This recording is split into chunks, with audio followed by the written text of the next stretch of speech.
একটা লোককেও ছাড়া হবে না। পিছন থেকে যারা উস্কেছেন পলিটিক্যাল লোক, যারা ইলেকশনে রিজেক্ট হয়েছেন, কেউ ক্ষমতা থেকে গেছেন, কেউ শূন্য থেকে এক হয়েছেন, এবং radical force, anti national force যারা পিছন থেকে উস্কেছেন তাদেরকেও আইডেন্টিফাই করা হয়েছে। তাদের কল রেকর্ড ইত্যাদি ডিজিপির নেতৃত্বে এসটিএফ সব কালেক্ট করেছে। ওদেরকেও প্রপারলি লিসেন করা হবে, ওদেরকেও ঠিক প্রপারলি শিক্ষা দেওয়ার কাজ সরকার করবে।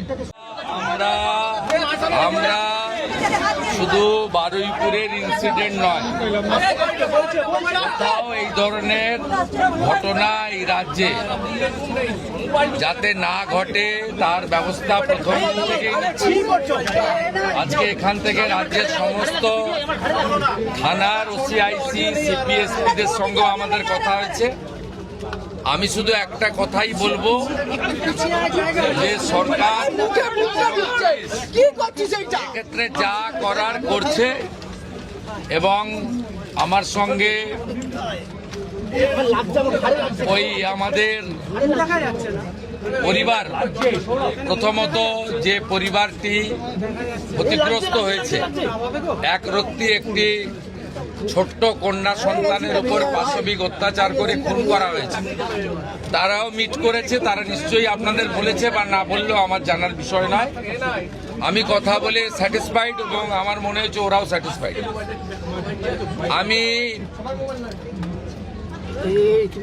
একটা প্রাইমারিলি পুলিশ যা বলেছে, দেখুন, I am not the investigating authority. Mob lynching করে যাকে পিটিয়ে মারা হয়েছে ইন্দ্রজিৎ মণ্ডল, উনিও ইনোসেন্ট। পুলিশ আমাকে যা বলেছে, এটা আমার কথা না। তার পরিবারের সঙ্গে আমি মিট করেছি, তিনিও জাস্টিস পাবেন। যত পুলিশের গাড়ি ভেঙেছেন, রেল লাইন উপড়েছেন, প্রায় অ্যাপ্রক্স 200 আইডেন্টিফাইড হয়েছে, প্রত্যেককে অ্যারেস্ট করা হবে। একটা লোককেও ছাড়া হবে না। পিছন থেকে যারা উস্কেছেন পলিটিক্যাল লোক, যারা ইলেকশনে রিজেক্ট হয়েছেন, কেউ ক্ষমতা থেকে গেছেন, কেউ শূন্য থেকে এক হয়েছেন, এবং radical force, anti national force যারা পিছন থেকে উস্কেছেন তাদেরকেও আইডেন্টিফাই করা হয়েছে। তাদের কল রেকর্ড ইত্যাদি ডিজিপির নেতৃত্বে এসটিএফ সব কালেক্ট করেছে। ওদেরকেও প্রপারলি লিসেন করা হবে, ওদেরকেও ঠিক প্রপারলি শিক্ষা দেওয়ার কাজ সরকার করবে। ফার্স্ট অ্যান্ড ফরমোস্ট হচ্ছে 4 জনের মধ্যে 3 জন ধরা পড়েছে, আরেকজনকে ধরতে হবে, ওটা আমরা করছি। রিগার্ডিং কম্পেনসেশন, রিগার্ডিং অ্যাসিস্ট্যান্স, আমরা দুটো পরিবারের উপরে ছেড়ে দিয়েছিলাম। ওরা কিছু কথা আমাকে বলেছে, আমি উইদিন এ উইক আসবো এবং দুটো ফ্যামিলিতে যাব। তখন সরকার, ওরা যা চেয়েছে, সরকার যা করলো দেখতে পাবেন। সূর্যপুরে ভিকটিম ফ্যামিলি একটা আউটপোস্ট চেয়েছেন, আমরা আউটপোস্টও ডিজিপি এইচএসকে বলেছি করতে হবে। প্রয়োজন হলে রেন্টাল বাড়ি নিয়ে এক্ষুনি চালু করতে হবে, এবং আমি যখন ভিকটিমদের সঙ্গে মিট করতে আসবো তখন আউটপোস্টের ইনোগ্রেশন হবে। আমরা এখানে অনেকগুলো ডিসিশন নিয়েছি, সেগুলো প্রপারলি আমরা দেখব। আপনারা ভিকটিম ফ্যামিলি যেমন কনফিডেন্স রেখেছেন সরকার পুলিশের উপরে, আপনারাও রাখতে পারেন। আমার মনে হয় না এর আগে কোনো পুলিশ মন্ত্রী বা মুখ্যমন্ত্রী এই ধরনের পীড়িত পরিবারের কথা শুনেছেন বা বলেছেন। আমি এটা মনে করি এটা ডিউটি, আগের লোক করেনি বলে যে আমি করব না তা না। আমি এখানে এমপি এমএলএ পলিটিক্যাল পার্টিকে ডেকেছিলাম। এমপি সায়নী ঘোষ তিনি মিট করেছেন, মাননীয় বিধায়ক প্রাক্তন স্পিকার বিমান ব্যানার্জি মিট করেছেন। 1-to-1 কথা হয়েছে, সেটা আমি বাইরে বলবো না। আমার মনে হয়েছে তারাও স্যাটিসফাইড। বিজেপি 3 জন এমএলএ মিট করেছেন, গোসাবার বিকন্ন নস্কর, রূপা গাঙ্গুলি এবং দেবাশিস ধর। তারাও কিছু বক্তব্য আমাকে বলেছেন, তাদেরকেও আমি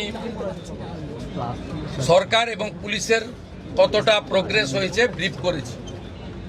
আমার বিশ্বাস, এবং এখান থেকে আমি ভার্চুয়ালি গোটা রাজ্যের সমস্ত থানার সঙ্গে যুক্ত হয়েছি, আমি তাদের পরিষ্কার বলেছি যে ঘটনা রোধ করতে হবে এবং প্রপার আপনার যে প্রসিডিওর আছে ভারতীয় ন্যায় সংহিতা, সুপ্রিম কোর্টের একাধিক গাইডলাইন, জাতীয় মহিলা কমিশন, জাতীয় মহিলা শিশু রক্ষা কমিশন, পস্কো অ্যাক্টসের আয়তাও যে গাইডলাইনগুলো আছে, হিউম্যান রাইটস কমিশনের যে গাইডলাইনগুলো আছে, রাজ্য সরকারের যে বর্তমান সরকারের যে মনোভাব, বারে বারে মুখ্যমন্ত্রী যে কথাগুলো বলছেন, তার মন্ত্রীরা বলছেন, ডিজিপি যে নির্দেশ দিচ্ছেন, এগুলো আপনাকে ফলো করতে হবে। আমরা পুরো বিষয়টা দেখেছি। এখানে মিসিং ডায়েরি হয়েছে আগের দিন রাত্রিবেলা 11:50 PM। তারপরে ক্রমান্বয়ে যে ঘটনাগুলো হয়েছে মিনিট টু মিনিট আমি প্রাইমারি অ্যানালাইসিস করেছি। সূর্যপুর থানার ক্যাম্প ইনচার্জ দিদেন IC Baruipur, SDPO Baruipur, additional SP Baruipur, in presence of the DGP and SP ADG IG, আমরা আমাদের পার্টও পুরো অ্যানালাইসিস করেছি। আমি ডিজিপিকে 72 ঘন্টা টাইম দিয়েছি। তিনি আমাকে, আমি যা ফাইন্ডিংস পেয়েছি, ওনার যে অ্যাডমিনিস্ট্রেটিভ প্রসিডিওর রয়েছে, প্রসিডিওর অনুযায়ী একটা রিপোর্ট দেবেন। রিপোর্ট দেওয়ার পরে অ্যাডমিনিস্ট্রেটিভ পার্টে আমাদের যে অ্যাকশন নেওয়ার, আমাদের কোনো লোকের যদি কোনো ওই টাইমের মধ্যে কোনো শিথিলতা থাকে 1%ও, সেক্ষেত্রেও খুব স্ট্রং অ্যাকশন নেওয়া হবে। আমি পাওয়ারে আসার পরে বা মুখ্যমন্ত্রিত্ব দায়িত্বের পরে আরজি করের মামলায় 3 জন টপ আইপিএস অফিসারকে সাসপেন্ড করেছি। এক্ষেত্রে আমার মেসেজ খুব ক্লিয়ার আছে, সবাই সেটা দেখেছে। আমি খুব পার্সোনালি স্যাটিসফাইড যে ওইটুকু একটা বাচ্চা মেয়ের পরিবার, সেই পরিবার এন্টার আমার সঙ্গে প্রায় 10 জন বাবা মা সহ মিট করেছে এবং তারা কনফিডেন্স জানিয়েছে, আস্থা জানিয়েছে সরকারের উপরে, মুখ্যমন্ত্রীর উপরে, পুলিশের উপরে। এটা আমার আজকে বড় প্রাপ্তি। আর মব লিঞ্চিং করে যে নিরীহ লোকটাকে, ছেলেটাকে মেরে দিয়েছে, আনমেরিড একটি ইয়াং বয়, সেখানে যারা হত্যাকারী তাদেরকেও প্রপারলি মার্ডার কেসে যুক্ত করা হবে এবং পুলিশকে ডাইরেক্ট ইনস্ট্রাকশন আছে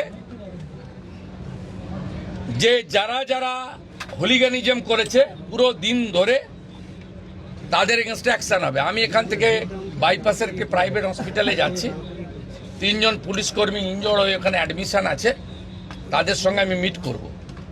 প্রায় 200-র বেশি আইডেন্টিফাইড লোক, তাদেরকে আমি পরিষ্কার বলে গেলাম যারা উস্কানি দিয়েছে কারোর ইন্ধনে, পলিটিক্যাল বায়াসনেস নিয়ে, মিডিয়াতে পাবলিসিটির লোভে, সোশ্যাল মিডিয়ায় চিপ ভিউয়ার্স বাড়ানোর জন্য, ওদেরও কিন্তু ছাড়া হবে না, তো তারাও ভুগবে, এটুকু আমি বলে দিয়েছি।